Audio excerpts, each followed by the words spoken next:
The vibration of change, that magical place where life shifts from struggle to ease, from stagnation to forward movement, from old ways of being to new ways of becoming.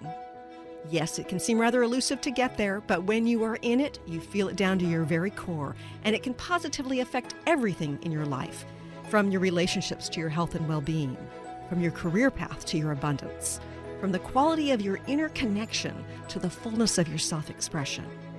Here on the Christine Upchurch Show, we explore ways to get into that vibration of change with experts in the fields of consciousness, psychology, spirituality, health, healing, and science. Are you ready to step into your vibration of change? Hello, everybody. Welcome. So grateful you're joining us here today. You might be listening live in the Seattle area on 1150 AM KKNW. You might be listening live on transformationtalkradio.com from anywhere around the world, or of course, watching on Facebook Live on my professional page or on Transformation Talk Radio's page as well, or perhaps on one of the dozens of podcasts that sends up after the fact, and my YouTube channel. We're now getting the videos up afterwards on my YouTube channel, so please check that out. But wherever and whenever, you are going to be so grateful you've joined us here today. Before I introduce her, I got to talk about one more thing, but I just have to tell you, when I saw the title of her book, didn't know who she was, didn't know about her story, didn't even see the subtitle, but when I saw the title of her book, which is Permission Granted, I knew here was somebody who faced some very difficult life lessons, who transformed her own life and was sharing deep wisdom with the world. And we're going to get into that in a minute. But I did want to make a quick announcement. You know, we're living in an age of deep censorship, and I'm talking about relating to medical information, even amazing medical doctors. I did an interview with Dr. Lee Merritt a couple of months ago that got pulled off of YouTube for God knows why, but you know, it was censored. And for those of you who've been following me, you know, I'm teaching on the Academy of Divine Knowledge, and I've got a couple classes up there already, a couple presentations, one on the vibration of change and another on how seeking can get in your way and what you can do about it. And so if you're interested in checking that out and checking out this interview that is going to be replayed there on the Academy of Divine Knowledge, I invite you to go over there. And if you enter my last name, Upchurch, then you will get 10% off the registration. And by the way, you're not just registering for my classes, you're registering for any and all the wisdom of the variety of amazing teachers over there. We're talking meditation, we're talking spiritual and psychological expansion. We're talking about getting access to some information that, you know, some corporations might not want you to find out about. But anyway, it's a great avenue, and it's the Academy of Divine Knowledge. The link's also on my homepage of my website. Okay, so I just want to get that out of the way because I'm really excited about my conversation today with Regina Louise. She is the author of this book called Permission Granted, and I will read you the subtitle in a couple of minutes.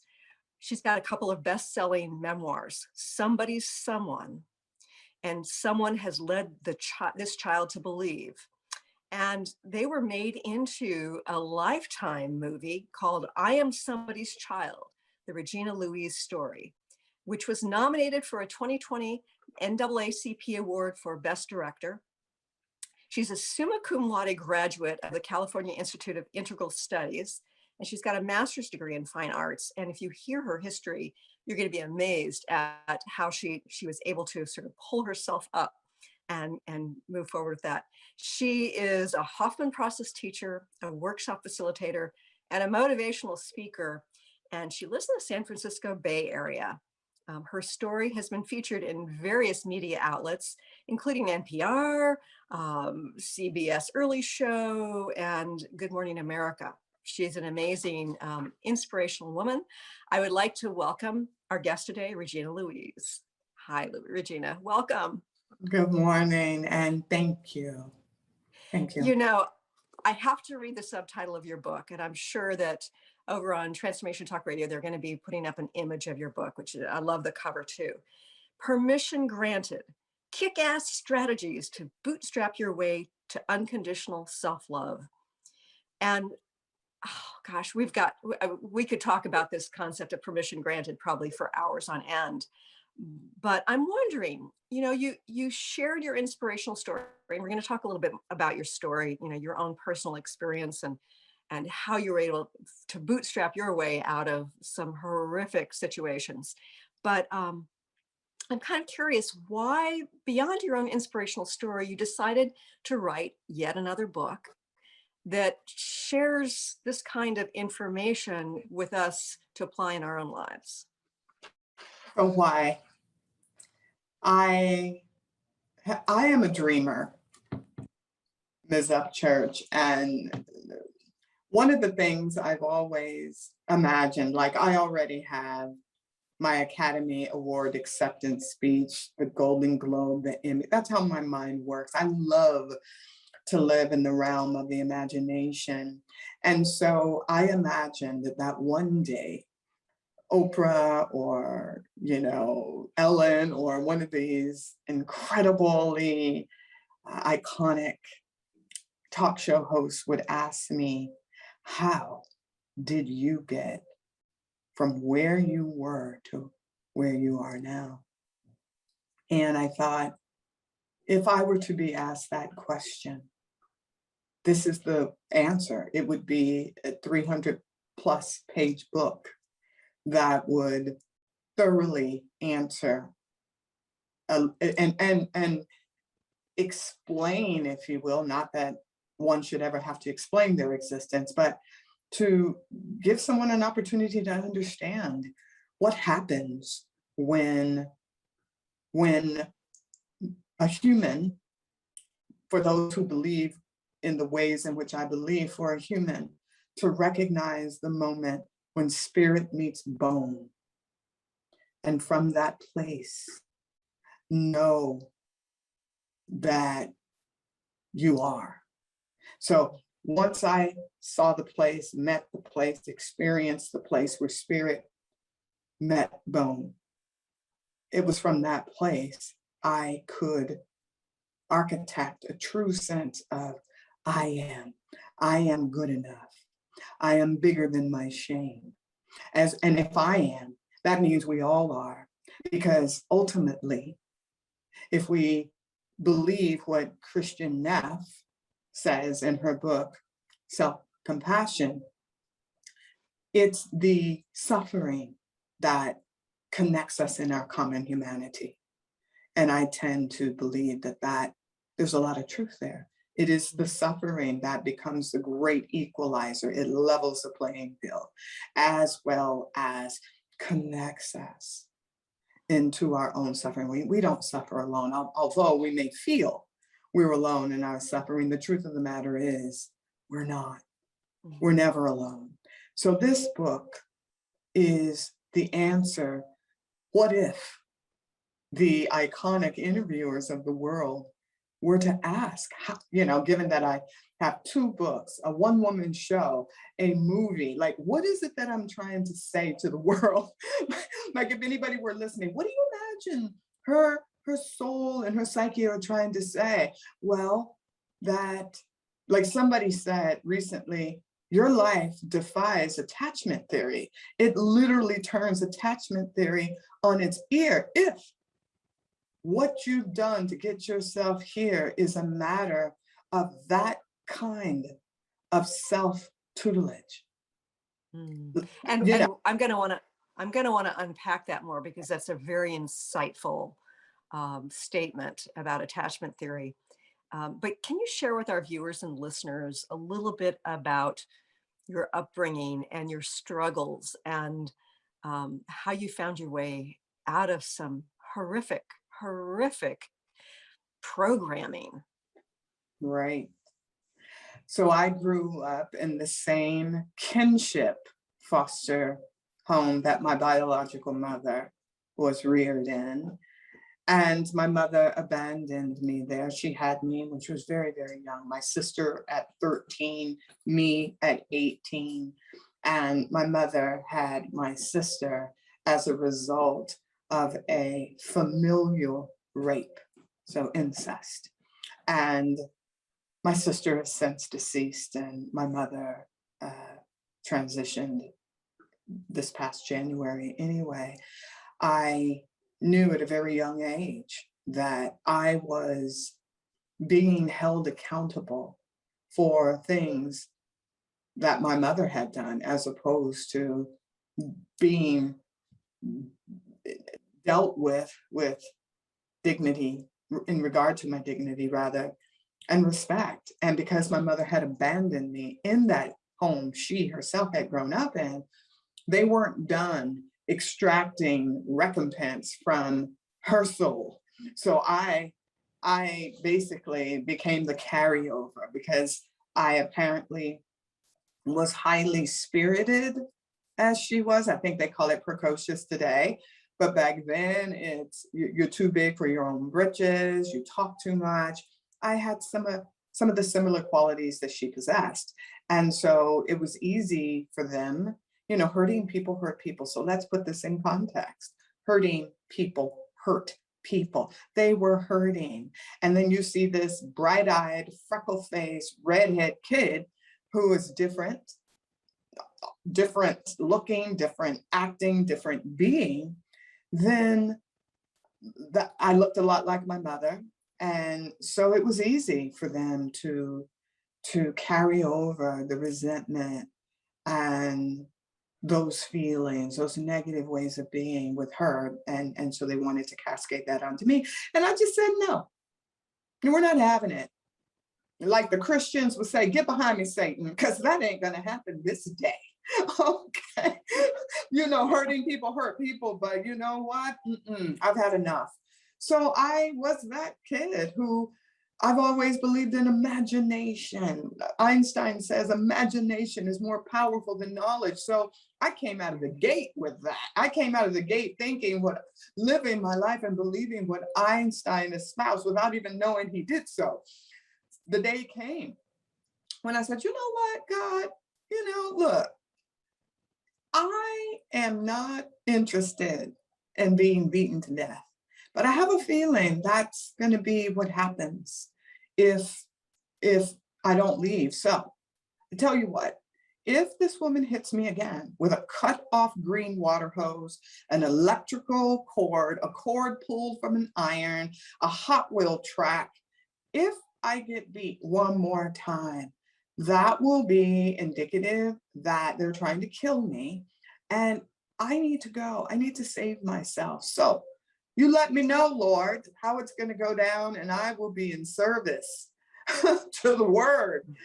And I had recently found the value in Sunday school of John 3:16, for God so loved the world that he gave his only begotten son, and whosoever shall believe shall not perish but have everlasting life. So I was done, like boom, believe it, let's go. So the day came, and hurting people hurt people, and she hurt me. And it hurt me to the core, again, that place where spirit meets bone.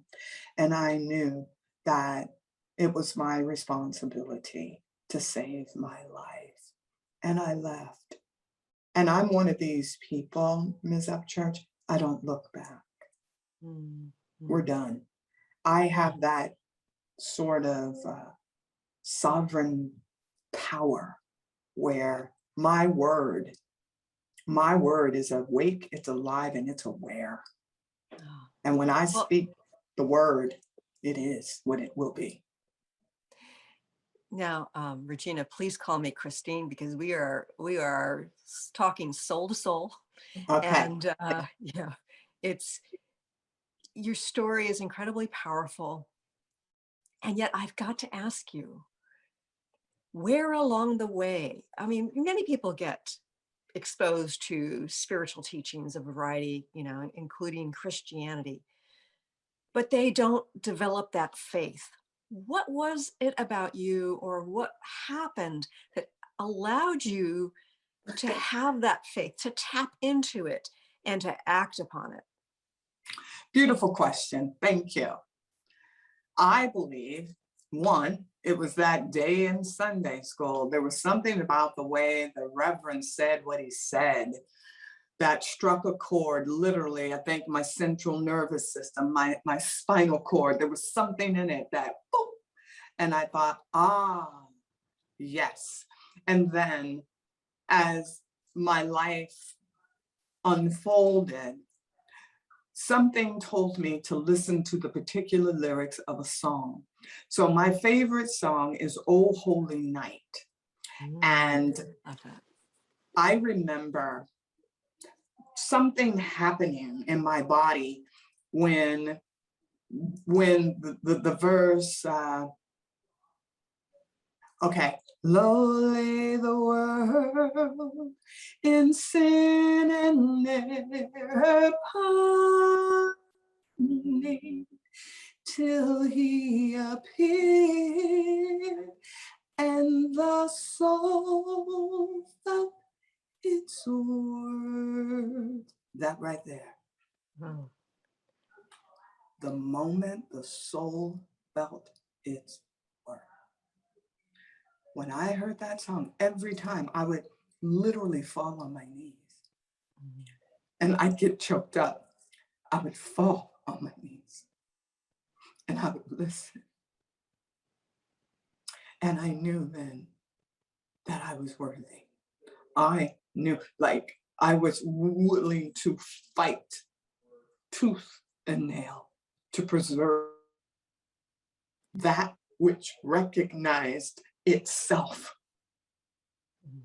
in that song. Wow, that's so powerful. You know, recognizing your worthiness is huge in this life. And I know that one of the things you do through speaking engagements, your books, as well as your coaching, that you are helping people to unlearn conditioning and to relearn about their worthiness. And I think that there's probably nothing more important in our development as souls in human form than to embrace our worthiness.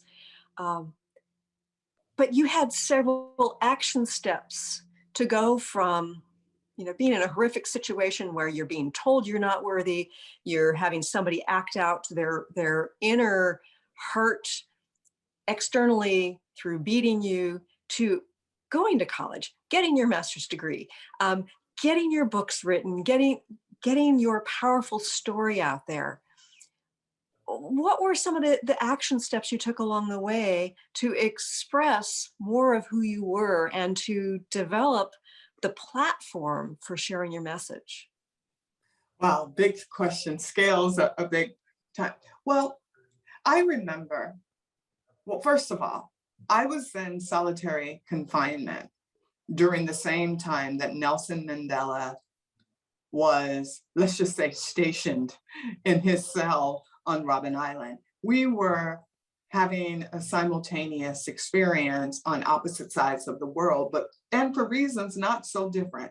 His, obviously, on a much wider scale, mine more about understanding and preserving and fighting for my dignity, to love who I wanted to love and to be adopted by the person who I wanted to be adopted by, regardless of skin color, race, creed, or color. But because she lost that right to adopt me, I lost the right to belong to a family.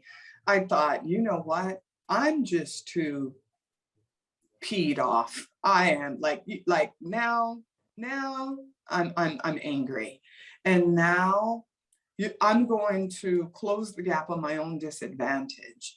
I am going to use every skill set I have. I will employ every single skill set I have on behalf of living a life that is, as Oprah would say, one's best life. Well, I made a pact to live as best I can a life of permission, a life of yes, a life where I am the arbiter of what it is I would like to experience. You know, some people say, oh, yeah, go ahead and have hope. Even when I'm coaching people, they say, you know, yeah, I guess I'll have hope. And I'll say, you know, that's where we're either going to get on the same side or you're going to need to find a new coach. But there's no such thing in my practice as you, oh, okay, idly, ineffectually relying on a hope. But the only way we're going to get to the other side of your own personal disenfranchisement in terms of emotional is you need to be that hope. Hope in action. What does that mean? What are the So, qualities of hope? Like you so got to what's the recognize. difference between, sorry, didn't mean to interrupt. What's the difference between having hope and being hope? In my opinion, having hope is passive. It's expecting hope to come and find you, to come and seek you out, having hope that hope will come.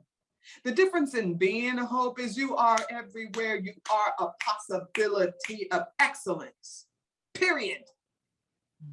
And how do you scale that out? How do you extend that out? How do you become the bridge upon which someone will walk across your back to their own personal salvation? How do we extend ourselves as that hope, right?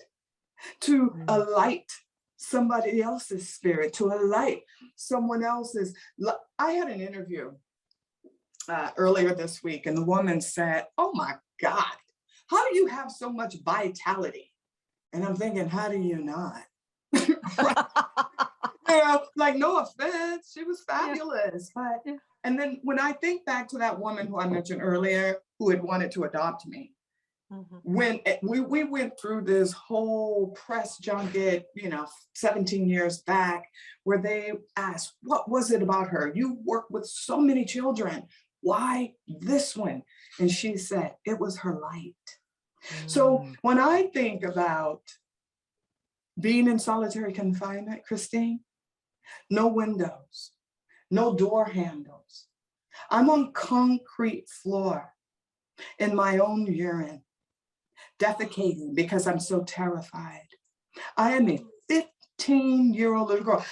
My sweet 16, that's on my 16th birthday, that's where I was. And you know what? When and I'm going to tell you this, 20 years later, I go and I speak for the United Way, the power of the purse. And we're in this beautiful tent outside Nordstrom's, tens of thousands of dollars. It's a $10,000 plate event. And one of the women on the committee who had hired me or recommended me to be the speaker was also a counselor when I lived at the Stockton Children's Home. She said, I remember she came up to me the day I walked through in the tent and she said, and I'm going to get back to being in solitary confinement in just a moment. She said, I remember you. I made the recommendation for you to be here, and I want you to know, I'll never forget the day you came to our organization and you would just sit in your room and cry for your mama. All you would say is, I want ma. And I opened your file and there was no mother listed. Back to being in solitary confinement. The light. The only thing that came into that room across the threshold was light. I spoke my mama, my desire for her into that light. I spoke my future. I spoke all of what this is into that light. I planted those seeds. And then I knew when I would be let from there, I would have a destiny. I would have a future because they were already planted in the light. So I've always, to the best of my ability, oh, trust me, I've had darkness come upon me in ways that I would not want anybody I know and love to experience, but also in that darkness, light was there. And I always had that choice to metabolize the light, to know that this too shall pass, but that I am the bridge through which it shall pass. So I don't believe, even as a coach, to try and cognitively convince or talk my clients out of what they're feeling, out of what they're thinking. I'm Right. that person that says, be still and know you are worthy of your own suffering. You are worthy of your own broken heart. And you alone are the passageway through which the change you seek will come about. It's about employing the brilliance, employing the light, employing this genius, this genius spirit as it's having a human experience, and to hold space for brilliance to do what it does. It healed. You get cut, you get healed, right? Oh, yeah. Something that simple. So definitely on the emotional levels, you too shall be healed. But give it the opportunity to be worthy. I have worked my tailbone off to be worthy, Christine, to feel worthy of my own broken heart, of my own, the degree of aloneness, the degree of aloneness that I have traversed is the very thing that we as human beings sought to never feel. It is that existential crisis. It is that thing that would slay us if we don't have the capacity to be in it. So I've had to learn to be in the terror of my aloneness. Because see, honestly, Christine, I'm not making this up. I'm not using my storytelling skills to embellish the truth. Christine, I had no one, but I had all of who I needed, which is why I was able to write the book.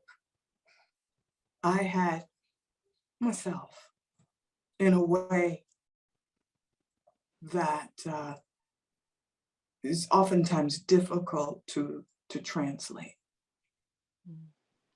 One of the images that came to mind as you're telling your amazing story and finding the light within it and allowing the light to help you to move through and flourish, I kept envisioning a seed in the soil. It's like the seed is in complete darkness and seeks the light in order to grow. And it's just amazing the light that you knew was there to grow through the darkness, to be able to, reach the light and become that bridge that you talk about to serve others. We've got a lot more to talk about, but we're going to take a quick break. But when we return, I do want to talk about that attachment theory on it, turning that on its head, because that's fascinating. And I want to hear some of your exercises that you offer in the book to help people guide themselves through their sense of unworthiness to find that light and become that light. Stay tuned for more with the amazing Regina Louise here in just a few moments.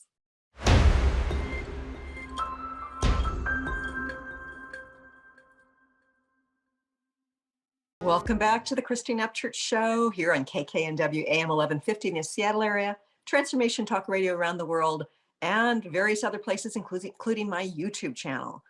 We are talking today with an amazing, inspirational woman, Regina Louise, who is the author of 3 books. Her most recent book is called Permission Granted. Now, Regina, you talked about the Lifetime movie on the break, and I want you to share with our listeners and viewers the name of the movie and what you feel they could get out of watching that. Wow. The name of the movie is I Am Somebody's Child. the Regina Louise story, I hope that viewers take away the power of resilience. I think resurrection and resilience are twins. And the ways in which the character, and I will say the young woman who played me, because yes, I'd say 85% of this story is pulled from both of my books, and then you have the remaining percent that they use to move the movie forward, the storyline forward for dramatic intentions. But what we've been discussing and how my mind works is, and what my younger self came up against. I think there are strong images that are representative of what I'm talking about. And there are some images that I'm not going to mention because I don't want to give it away. And, you know, my faith in what's possible was definitely tested. And, you know, in the way that they show it in the movie, it's not quite the way it happened. It happened 10 times worse, far more frequently. So every dramatic point in this movie happened several times. And yeah, but no one would watch it if we told the literary truth. So I would invite viewers to open their hearts, to recognize how systems put the onus on the innocence of children going through unconscionable, horrifying circumstances, and the children are expected to become so adultified, so adultified. And for those who don't know, African American girls, even now, are 5 times more likely than their white counterparts to be considered criminals, to not be seen as innocent, therefore needing less protection, are far more sexually promiscuous and far more sexually seductive to invite their perpetrators. And because it's called adultification, and because of that, we get exposed to circumstances and thus not advocated for 5 times more likely. And those same stats, or that same idea of adultification was being played out, you know, upon me as a young girl. So now I can look back and have compassion. So I would like the viewers to recognize that what I went through as that character in that film, it's happening 100 times more now. Not a lot has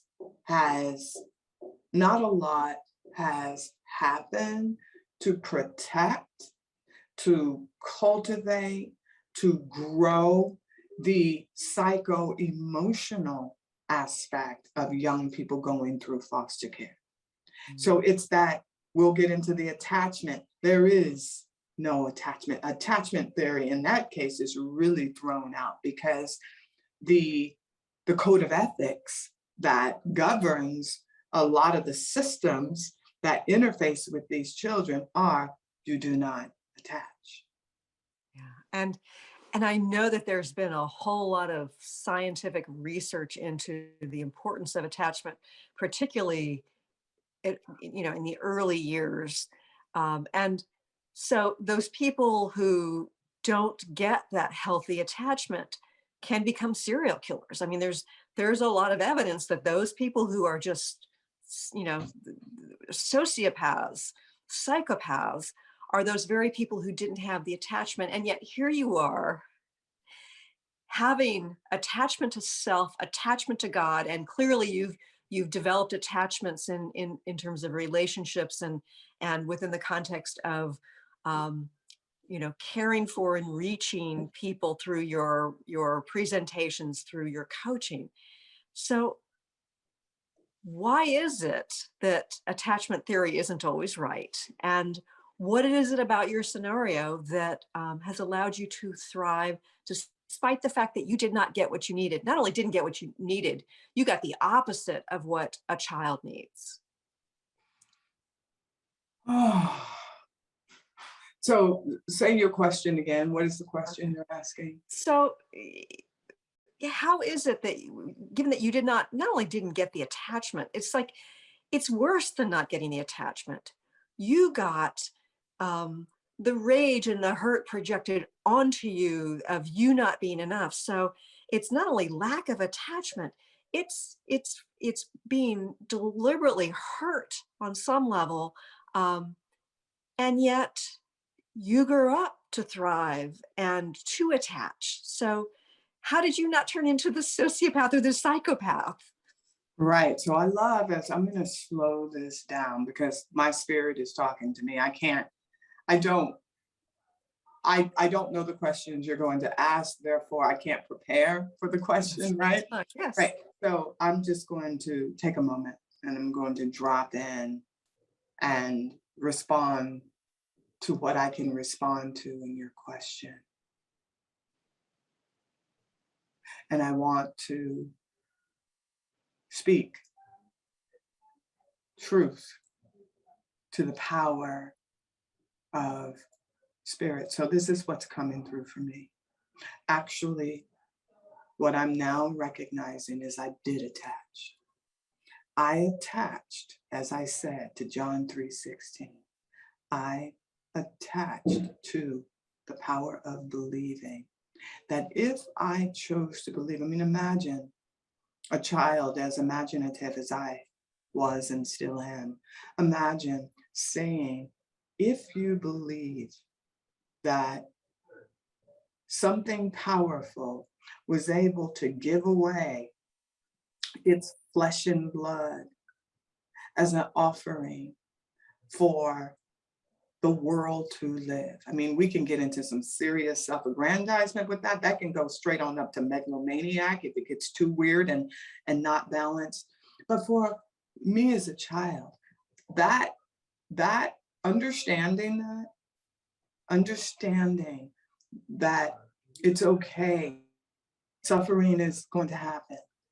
And that even if suffering is happening, I'm not the suffering. I am not that. Right? Like suffering is going to happen, but I'm not the suffering. Suffering is going to find its person to act out what it's going to act out, but it's not all of who I am. It's an experience that moves through me. And it may feel as though it's moving through me, in me, as me at the moment, but it's going to pass. And then the second I attached to hope, I attached, to hear again the song. Low lay the world in sin and error found me, till he appeared and the soul felt his worth. I attached, spirit met bone. I suspect there are many ways that aren't so heteronormative for souls to find their way into existence, into being, into a certain kind of maintenance. So I attached to John 3:16. I attached to the truth of the soul feeling its worth. As I was on my way here today, I saw a human. I was walking my very beautiful dog whose hair looks a lot like mine. She's a Labradoodle. She's a rust-colored Labradoodle, right? And love that. Yeah. Right? We both have hazel eyes. We're both too cute. Like if she could have freckles, it would be over. And as we're walking, right? As we're walking to my co-working space, this man was staring at my dog and smiled this effervescent smile and said, "Beautiful dog." And I know he was talking about me, but that's a whole nother thing, Christine. And I was like, "As is your smile." And I recognize I am attracted to light. I am good at what I do because I see beyond the patterns. I see beyond the conditioning. I see beyond the ties that bind us to our lowest common denominators, Mm. right? I had no one growing up, no one. I had my first birthday party, I don't even remember, sometime in my 30s. Well, I had one when I was a girl in foster care. And then I sent myself my own birthday cards. I would send letters when I became an author.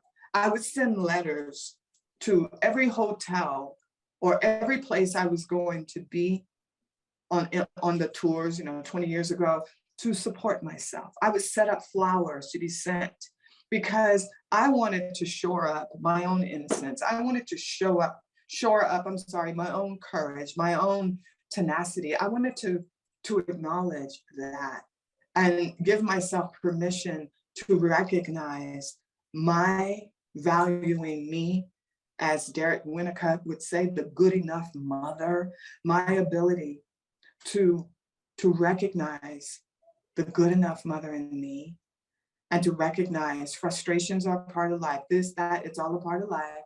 And not only can you do it, Regina, because I talk to myself, you have what it takes, you are what it takes, and that's resilience. I can, I have, I am.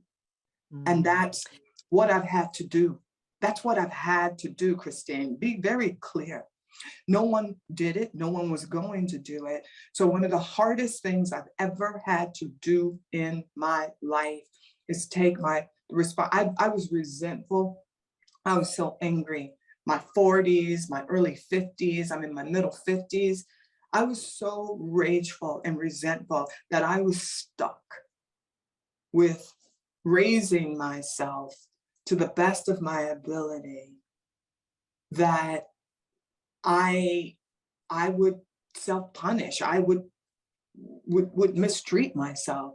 And then I learned how to flip that and seek my own approval so that I wasn't constantly moving from my deepest core pattern of like toxic codependence. Come on, I was raised in a system. Toxic codependence. So I became a Hoffman teacher to employ the codependent pattern. And so instead of me, looking for other people for this, that, and the other, I now employ my capacity, my deep gift of empathy, my deep gift of compassion. Instead of making it about one person who can be my savior, I instead am my own savior, and I model that for other people. I love how you were saying that you sent yourself flowers and letters. And to me, that is really about visualization in action.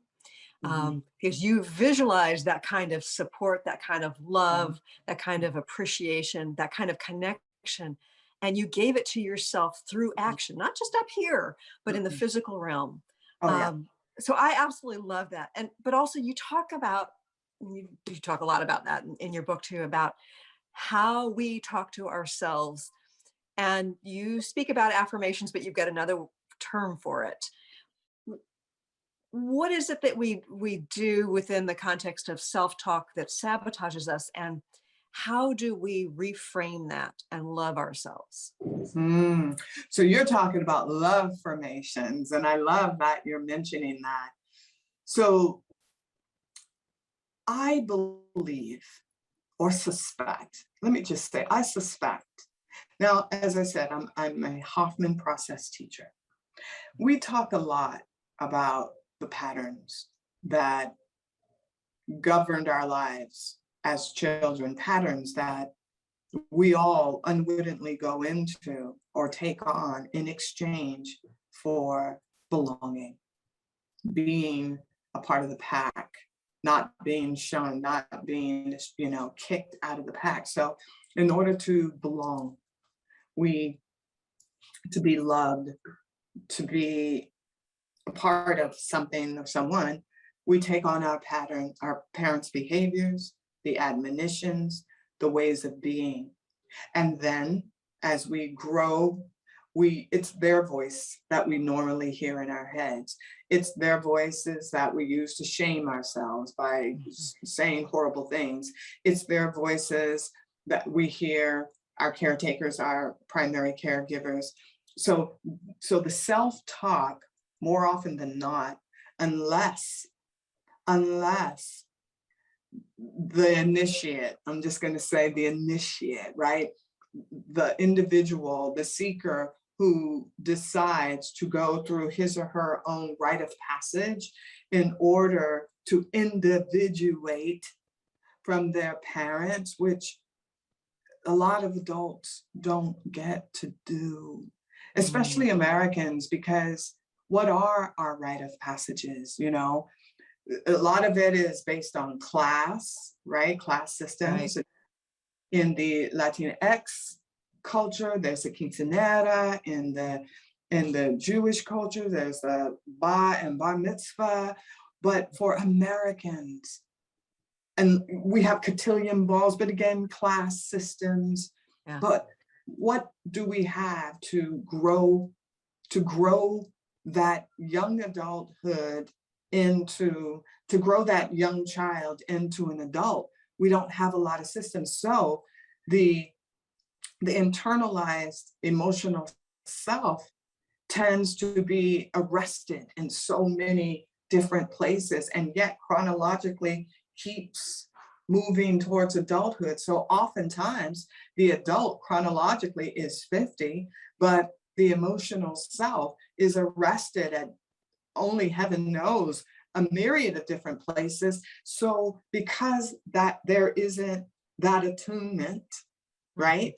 That attachment, what ends up happening is one can feel like a fraud. One can feel as though they're an imposter because the child is still trying to negotiate, mitigate, trying to manage all the hurt, all the suffering. And if they've not had the opportunity to be seen, to be heard, to have an amends made on their terms, they are split. Yeah. It's that whole duality.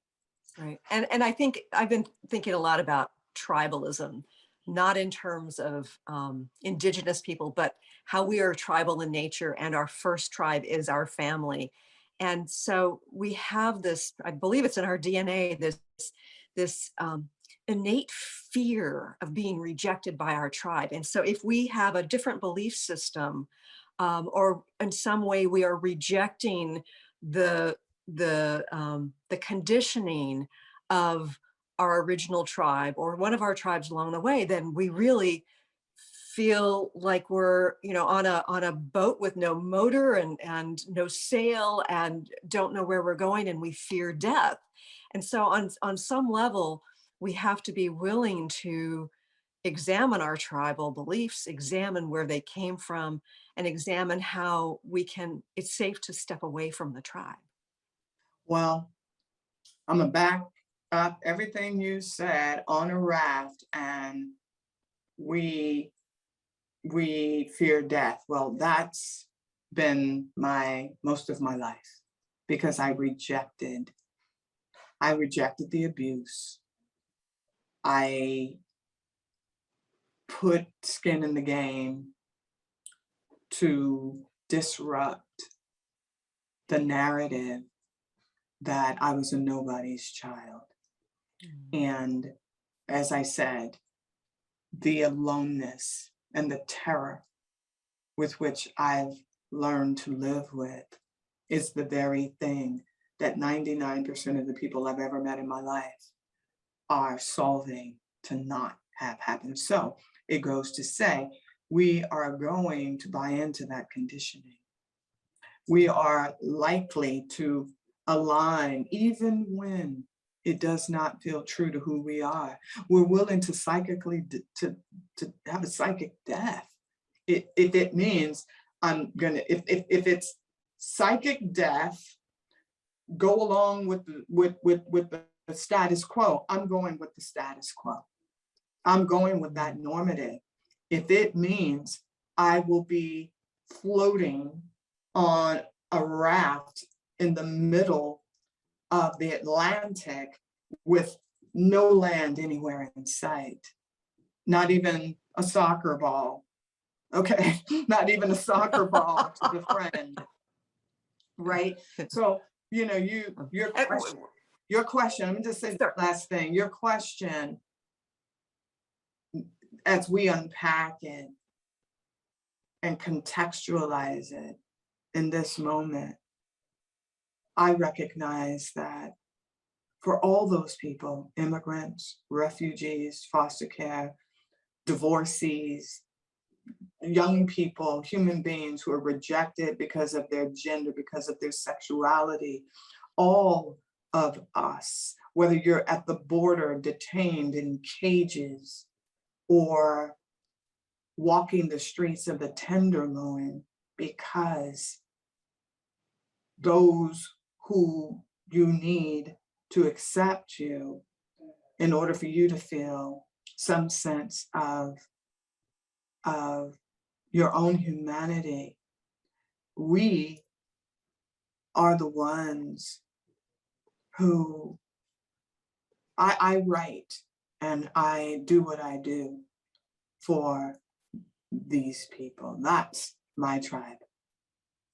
Regina, we've run out of time. What's your website? How can people connect with you? I love Instagram, so feel free to follow me at The Real Regina Louise. That's my name, not the article, but The Real Regina Louise, and that's Instagram. Facebook is just Regina Louise, and I am updating my website now. It's www.iamreginalouise.com. Subscribe. I'm going to be leading workshops and retreats. So subscribe so that you can become amongst the tribe of permission. Thank you for being such an inspiration and for joining us here today, Regina. You're welcome, Christine. Again, thank you for sharing your platform with me. And thank you all for joining us. We look forward to talking to you again soon. Thanks so much for tuning in today. If you'd like to empower yourself to step further into your vibration of change, please visit my website at christineupchurch.com, where you can learn more about my insights, upcoming events, and private sessions.